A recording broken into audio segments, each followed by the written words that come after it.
What's going on, YouTube? Welcome to Fresh Review. We are back today with WWE Money in the Bank, the premium live event. And SummerSlam just happened yesterday. I saw SummerSlam. I'm going to try to get that video out for you guys within a week. College football came out, so I can't being behind schedule because I've been playing the heck out of some college football. I love that game a lot. It's very fun. But nevertheless, let's talk about this. And this is Jey Uso, LA Knight, Drew McIntyre attire, Andrade, Chad Gable, and Carmelo Hayes all in this six-man Money in the Bank match. And they all qualified for this by winning a triple threat match for their respective brand. So there's 18 participants, 6 of them advanced. Those were the 6 people. So I like how they made Raw and SmackDown relevant. These were matches that were all really good, the triple threat matches that is. And this is, of course, for the Money in the Bank briefcase where you could cash in anytime on any champion, anywhere. Right? So this match started off with Jey Uso and LA Knight. They cleared house, got everybody out of the ring. Then we got a LA Knight and Jey Uso face off. Carmelo and Gable slid ladders into the ring. LA Knight and Jey fly out of the ring to take out Carmelo and Gable. Drew grabs the ladder and hits Jey and LA Knight with the ladder. Drew climbs the ladder, but Gable applies an armbar to Drew. Andrade does a springboard leg drop to Gable, who is tied up in the ladder. So Gable had this man, Drew McIntyre's arm in one of the rung of the ladders, and Carmelo Hayes jumps off the top. Andrade jumps off the top rope on a springboard leg drop to Gable. It's a very cool spot. Andrade assaults Gable and Drew with the ladder. Now Carmelo delivers a springboard clothesline to Andrade as he tried to climb the ladder. So Andrade tried to climb up to the briefcase. Melo wasn't having it. Andrade delivers a springboard inverted Spanish fly to Carmelo on the ladder, and this was picture perfect. Both guys were out after that one. Now we got Jey and Drew. They stare each other down and trade punches. Jey gains the advantage and delivers a Samoan drop and a spear to Drew. Jey lands a yeet combo on Gable and drops him too. Gable counters Jey's Samoan drop into a German suplex. Gable lands a German suplex to Drew. Gable catches Carmelo's aerial attack and delivers a chaos theory. This man Gable is going crazy right now. He popped his takeover. He's taking these boys to Suplex City. It's wild out here. Gable German suplexes a ladder onto Andrade's back. Like this right here, this was vicious. Andrade might have owed this man some money to even come up with something like this. You got to despise somebody.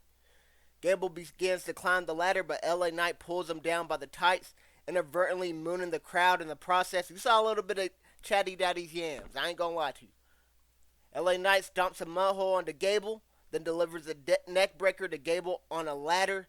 LA Knight dribbles Carmelo's head off the announce table. Of course, the crowd is saying yeah every time Melo's head bounces off. LA Knight sets up the ladder bridge from the apron to the announce table. Carmelo lands a first 48 to LA Knight. 2 ladders are set up in the ring now. Gable applies an ankle lock to Carmelo while Carmelo is climbing the ladder. Drew powerbombs Gable onto a ladder.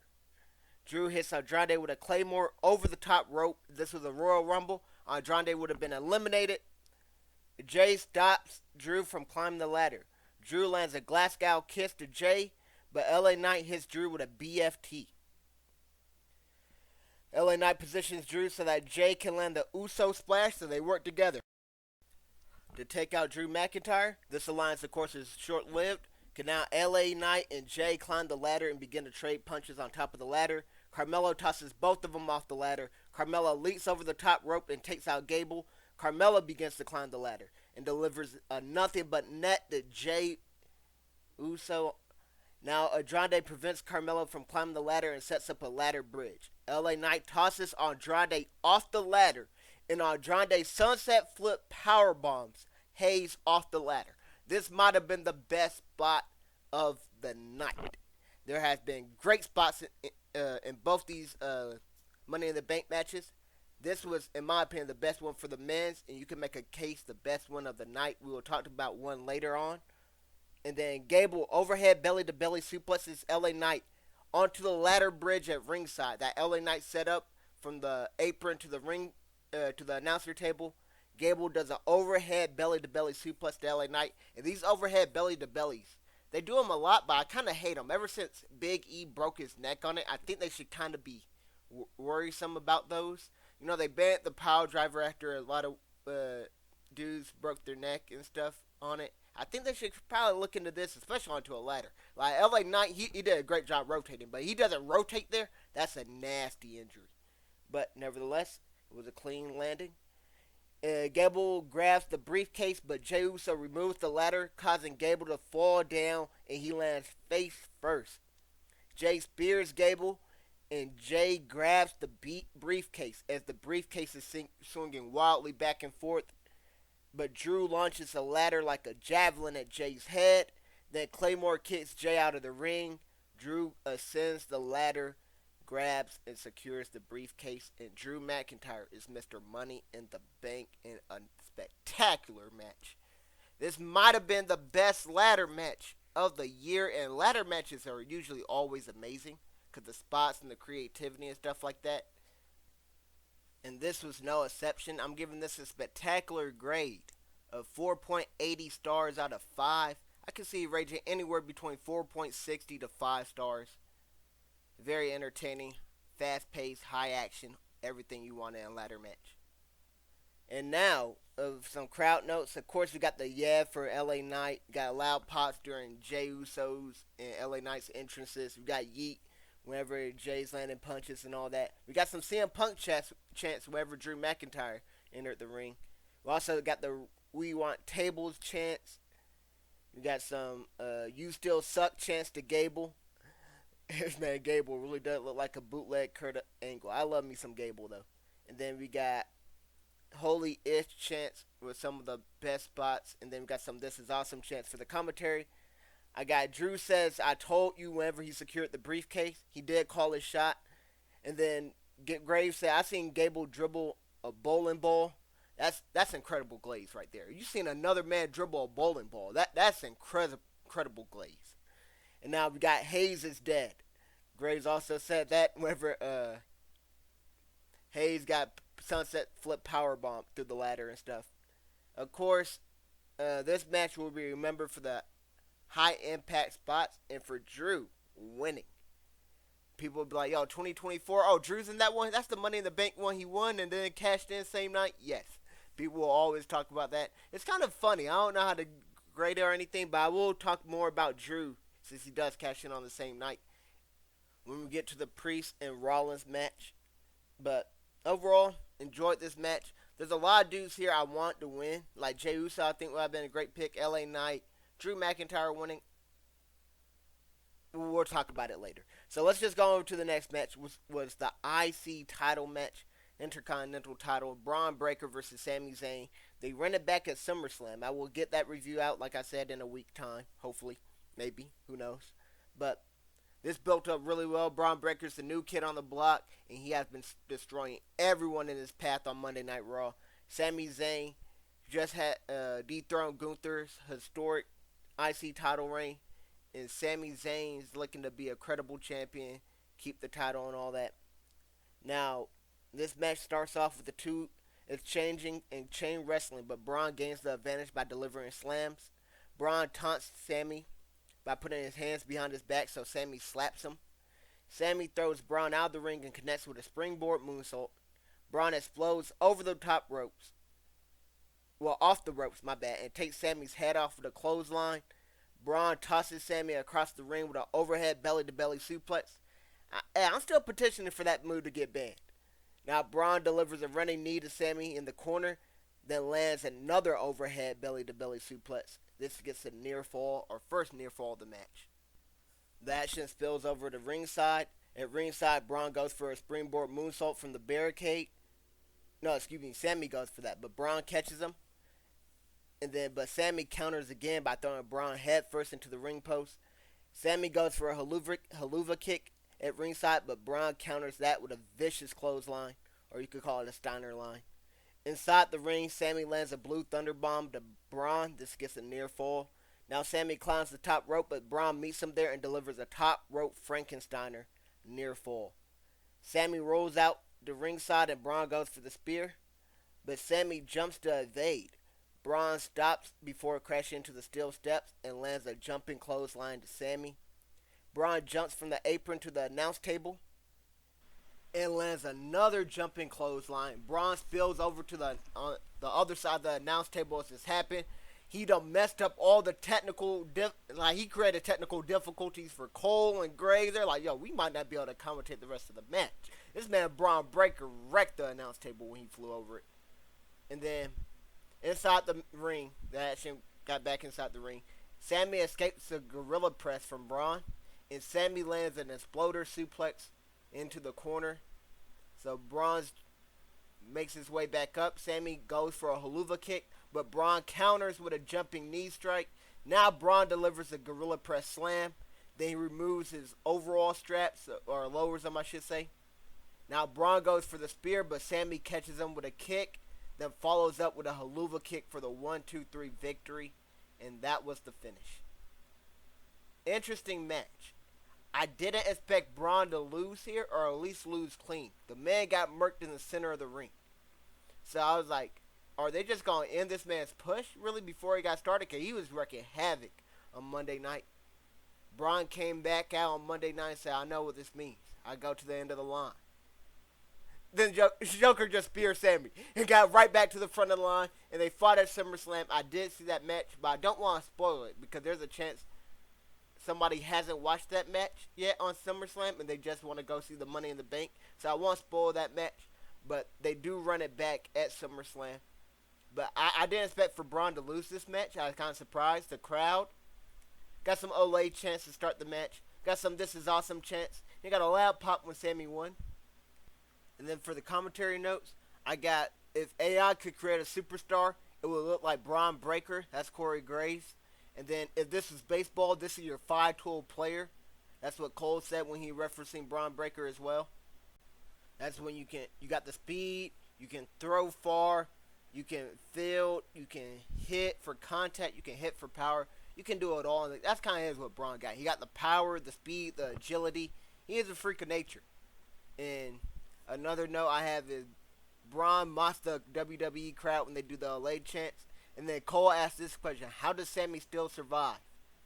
And then Graves responds with magic, divine intervention. I don't know, but Sami keeps doing it. Because that's a great question. I'm like, how does this man Sami keep winning? The ultimate underdog, Super Sami.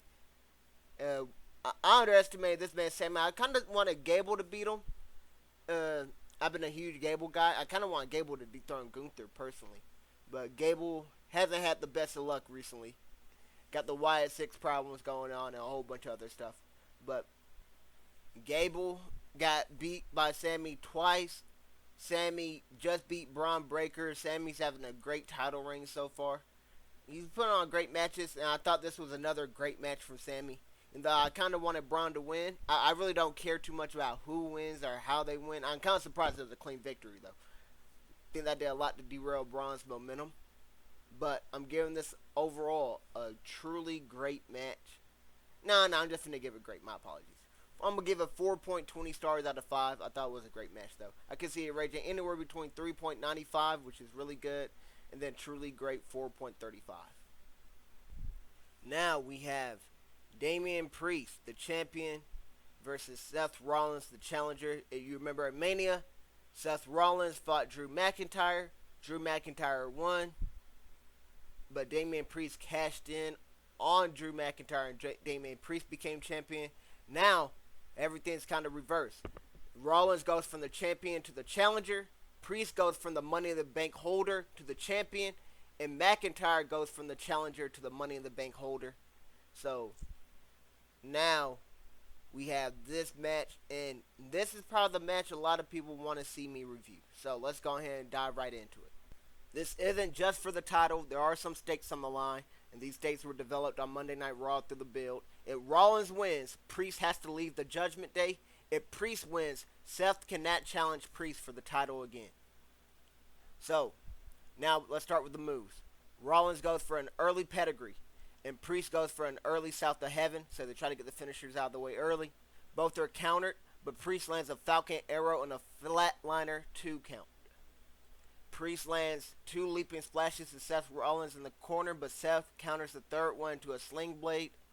Rollins clotheslines Priest outside of the ring and lands a trifecta of suicide dives, the third sending Priest over the announce table. Rollins goes for the super curb stomp, but Priest evades it.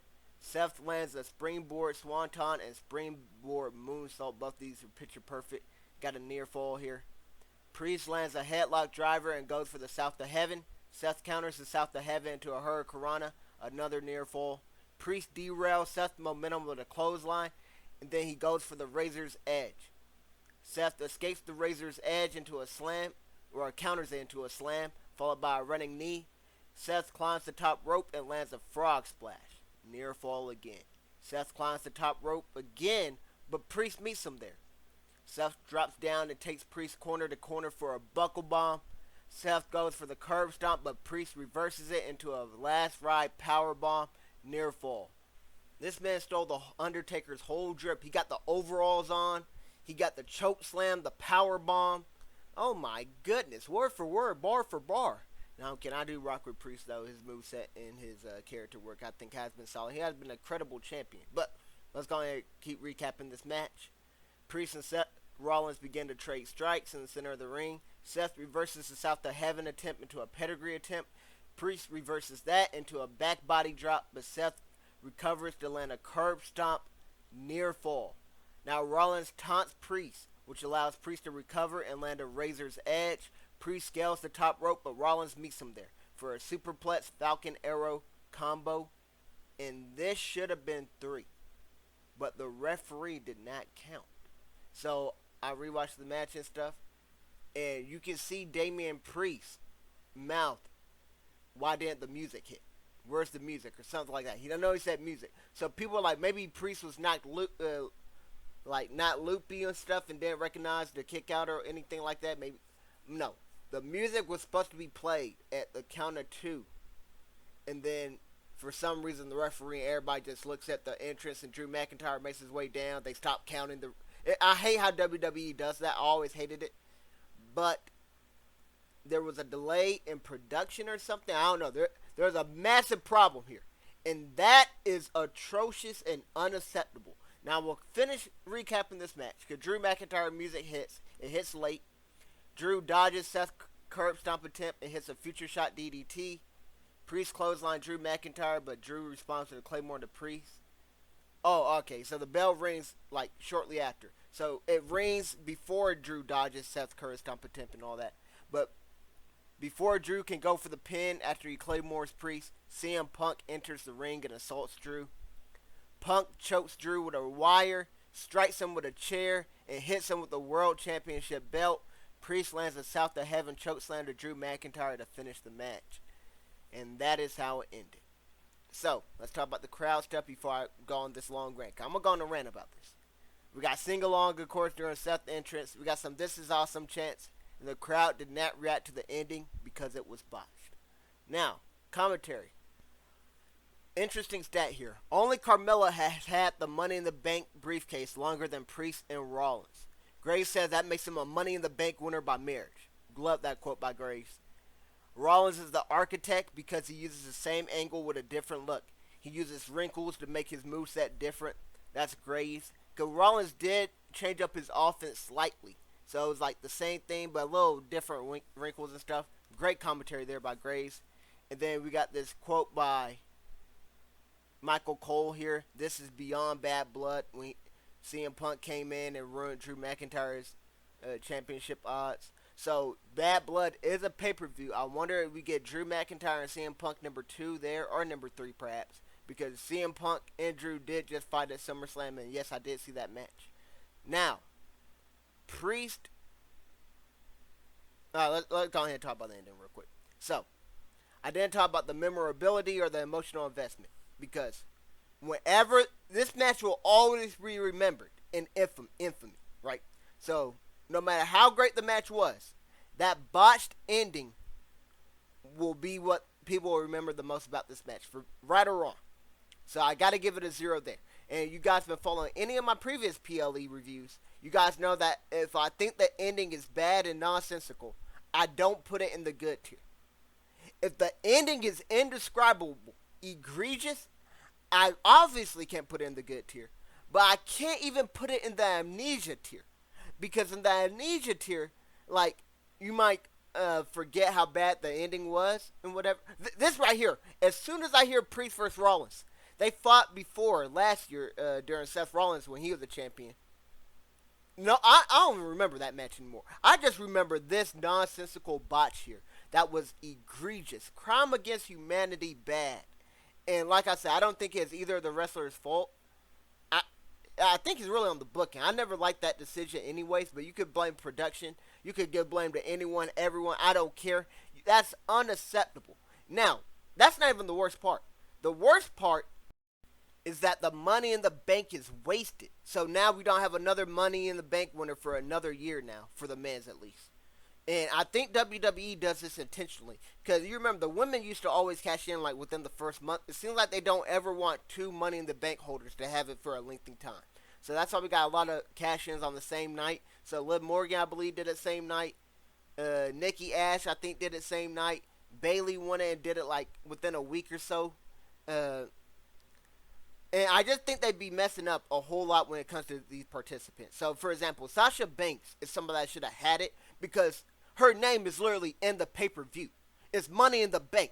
You know how many, if you print a shirt with Sasha Money in the Banks on it, that literally just does numbers. It's selling out every time instantly.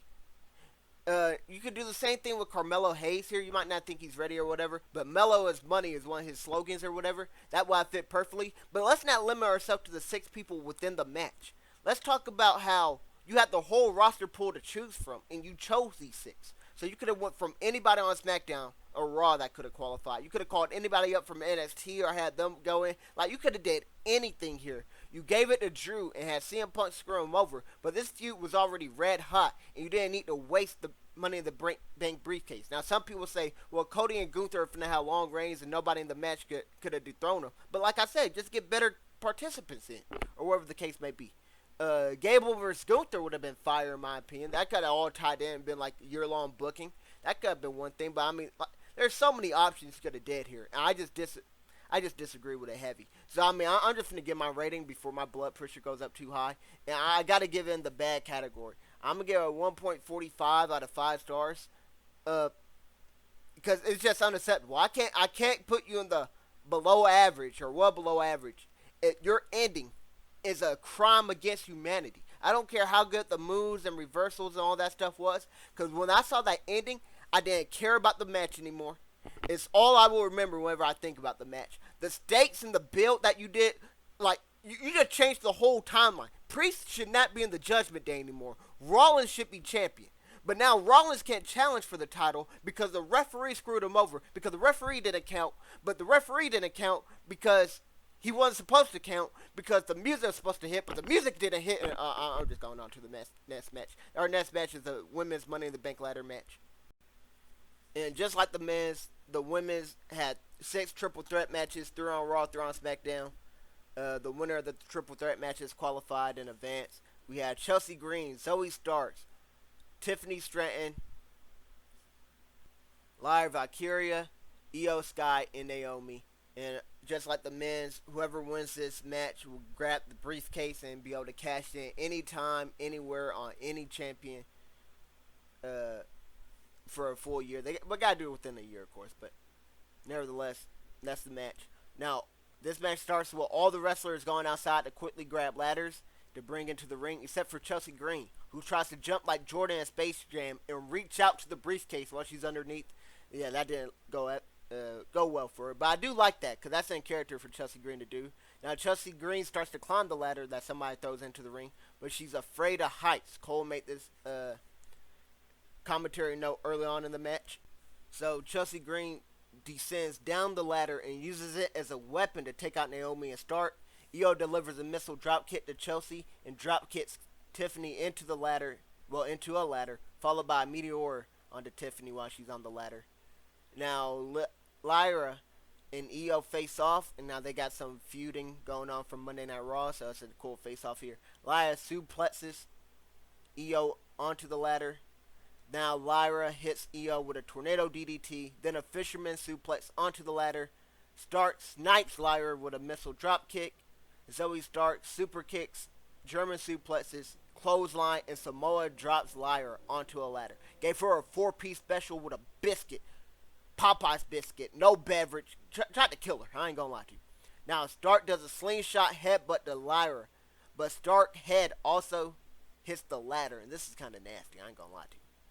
Now Naomi takes out Stark with a Luthez press onto a ladder and does a split leg drop onto Zoey Stark while Stark is on the ladder. Naomi hits Zoey with a top rope moonsault. Now Tiffany gets involved. She takes out Naomi with a cartwheel, Alabama slam onto a ladder. Tiffany traps Io in the corner with a ladder. Now Tiffany climbs the ladder to get to the top rope and swantons all the competitors on the outside. So while Io's tied up in the ladder, she walks up that ladder and then jumps off with a swanton. That was awesome. Chelsea begins to climb the ladder, but Io escapes from that ladder trap Tiffany had her in to knock her down. Now Lyra climbs the ladder, but Io ties her up in the trio woe position, then stomps a mud hole through her face.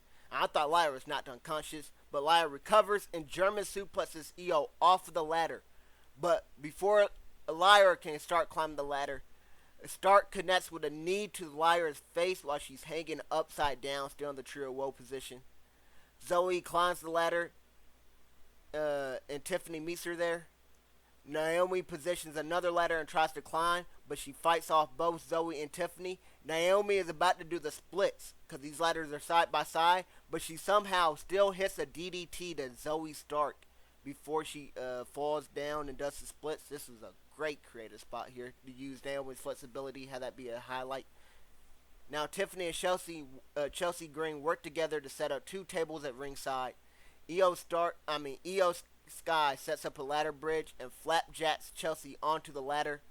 Stark slingshots catapults Tiffany onto a ladder. Stark power bombs Lyra onto the ladder. Now Chelsea hits Naomi with an unprettier onto a ladder bridge. Io power slams. It might have been a power driver. This is wicked. Stark off the top of the ladder and onto the ladder bridge.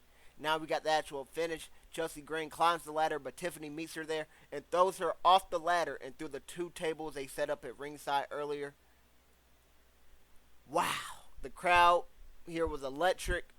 You got some Chelsea Grean chants during her entrance. Chelsea Grean, the hometown hero in Canada. And Graves made a great point. Like, why do they even cheer for Chelsea Grean? Like, Canada is the only place I know where they claim you. You like 6 hours away from where you really are. That'd be like somebody from California claiming Texas or something. Like, oh, man.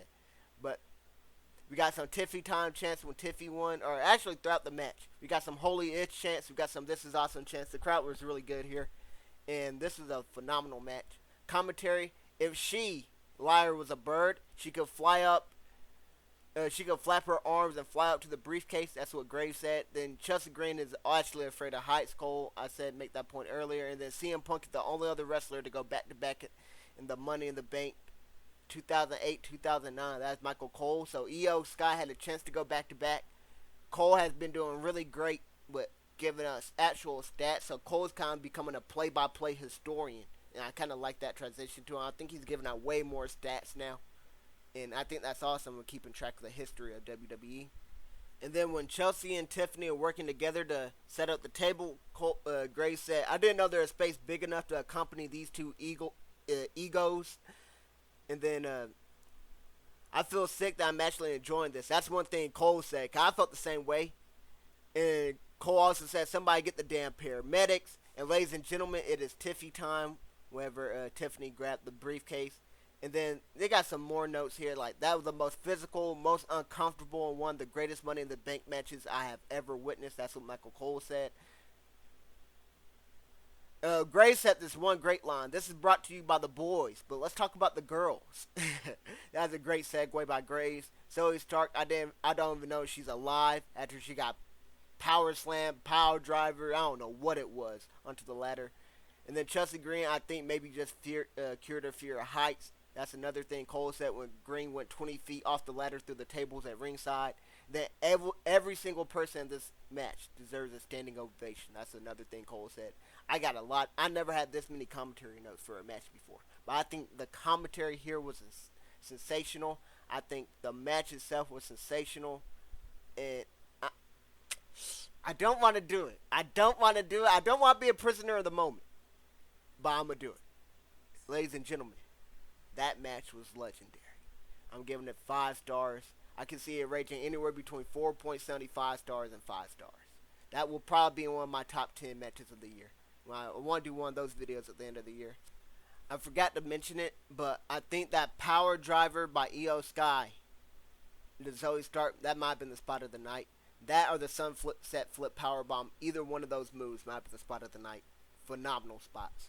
And the craziest thing about this whole match, some of these ladies wrestled like 24 hours or 48 hours later. I forgot if this pay-per-view was on Sunday or Saturday. I think it's Saturday. But the fact they wrestled that soon after, like Triple H, give these girls a pre-match physio, a health spa. They need to recover their stamina, their health, all that stuff. Like, what are you doing, Triple H?